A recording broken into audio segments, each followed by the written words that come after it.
Okay, YouTube, in the past we have learned how to add, subtract, multiply, and divide polynomial functions. And so in this video, what we're going to do is just kind of extend this idea to say that for any two functions, f of x and g of x, we can certainly add, subtract, multiply, or divide these functions. And so what we're going to do is we're going to refer to these as function operations because that's what we call our add, subtract, multiply, and divide operations.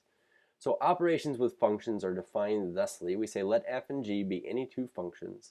Then we say a new function can be defined by performing any of these four basic operations on f and g. So we have the addition of these two functions, and you'll notice that they're written in different notations. So I want to start with this. We say f plus g of x. We might as well call that like some h of x, but what we're saying is h of x is the function that you get when you add f of x plus g of x. And so instead of calling it h of x, what we do is we give it the name f plus g of x. And you would read this as f plus g of x. But what we want to know is this. Whenever you see f plus g of x, it means the same thing as take f of x and add it to g of x. Likewise, with subtraction, f minus g of x, that function would really be the function you get when you take f of x and you subtract off g of x. Also, fg of x would be the product f of x times g of x, and then fgths of x would be f of x, so over g of x, we're dividing there. So I want to point out a couple things here. It says the domains of the sum, difference, and product and quotient functions consist of the x values that are in the domains of both f and g. So in terms of the domain of our new function, what's going to happen is this. F of x is going to have its own domain, and g of x is going to have its own domain. But when we find f plus g of x, we would say its domain is the overlap of the domains of f of x and g of x. So in other words, if we were to take two functions, one of them say is our square root function that only exists for x greater than or equal to 0, and take another function, say this function right here that's a linear function, we say, oh, well, that its domain is x is greater, or sorry, not x is greater than or equal to 0. We say really all real x values. Then what we would say is the domain of the sum of these two things, which would be some new function that would be like up over here or something like that, but its domain would only be greater than or equal to 0. But only because x is greater than or equal to 0, which is all these numbers right here, overlaps with all real x values for just these values over here on the right side. So when we talk about the domain of our sum or difference or product or quotient of two functions, it's always the overlap of the two initial functions' domains.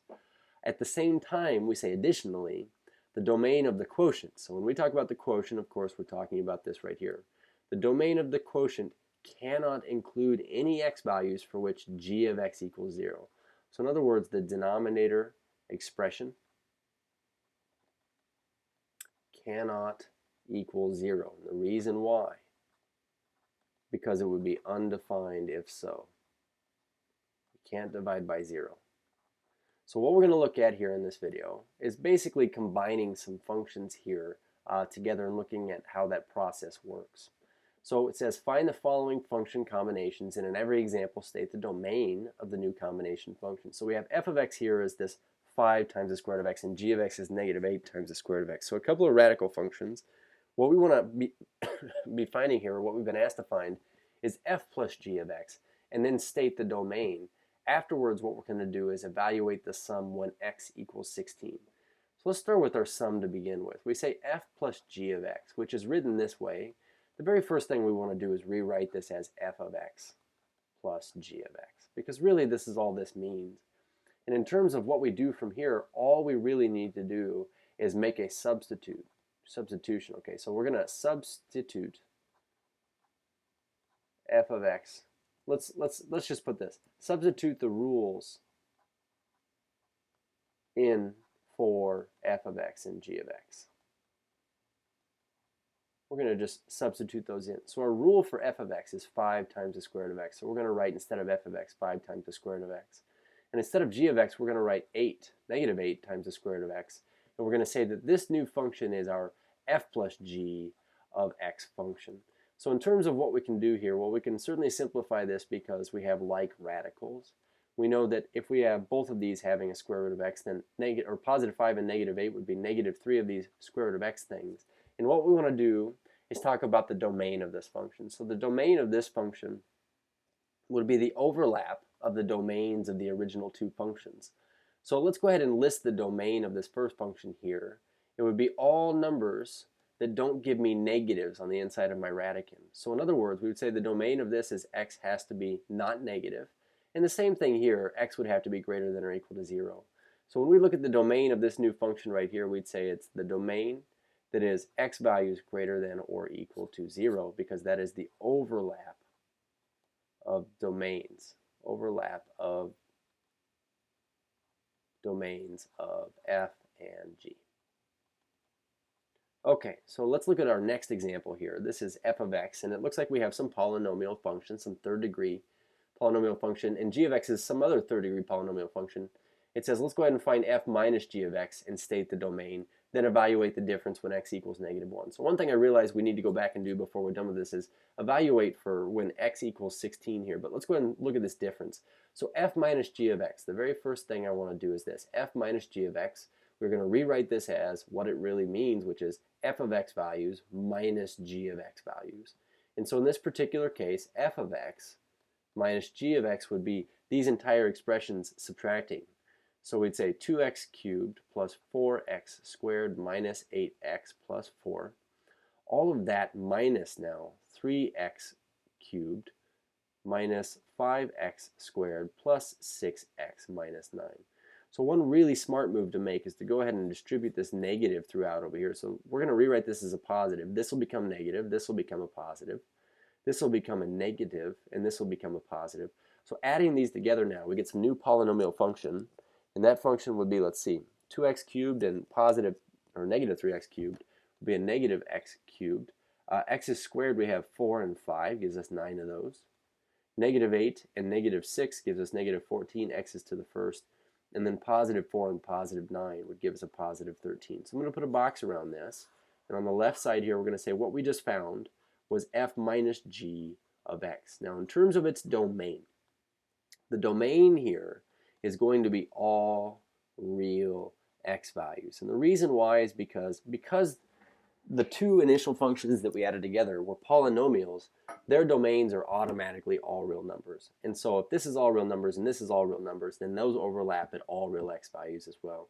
So one thing I want to do before we take a look at these two on the right here is essentially this. In the first example, when we found f plus g, I'm going to put a big box around this here. We found this right here. It said, then go evaluate the sum when x equals 16. In other words, what we're going to do is we're going to plug x equals 16 into f plus g of x. So what we end up with is this. We get f plus g. Instead of x, we get of 16. And what that means is, in our rule here, which was negative 3 times the square root of x, we're going to put in a 16 wherever we see an x. And in this case, we get negative 3 times 4, which comes out to be a negative 12. So in other words, when we plug 16 into that new sum function, summation function, we get a y value of negative 12. Likewise down here it says, now let's go find f minus g when x equals negative 1. So that means that we're going to go plug a negative 1 in for all of these spots on the new difference rule that we found. Negative 1 squared minus 14 times negative 1 plus 13. And what I mean is plus 13. This right here, we plugged it into this. So what we would get is negative negative 1, which is 1. Here we would get 9 times a negative 1 squared, which is really just 9. We say this would become a positive 14. And this last one here, we said plus 13. So altogether, we would get a y value of 24 plus 13, which is 37. Okay. So now looking at these last two examples, for this third one here, it says f of x is x cubed and g of x is the square root of x. Let's find f times g of x and then state the domain and then evaluate this product when x equals 4.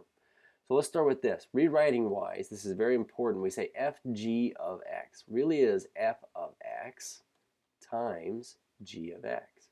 And so we're going to make our substitutions now. F of x we know is this x cubed, and we know g of x is this square root of x. And so what we get is this really. We say fg of x is this new function that we say is x cubed times the square root of x. And that's all it is. And so it looks pretty intimidating. It's not really.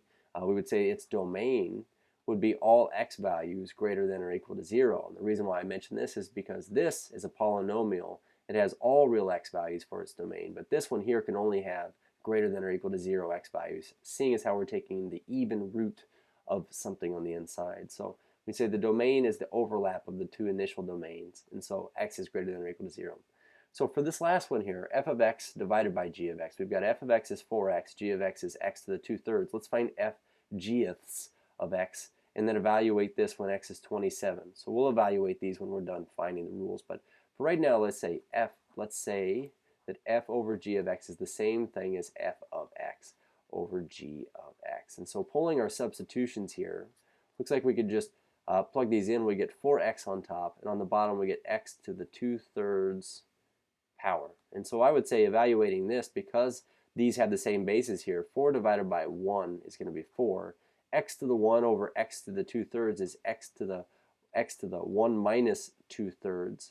So we get 3/3 minus 2/3 is 1/3. So I get 4x to the 1/3, or in other words, we get 4 times the cube root of x.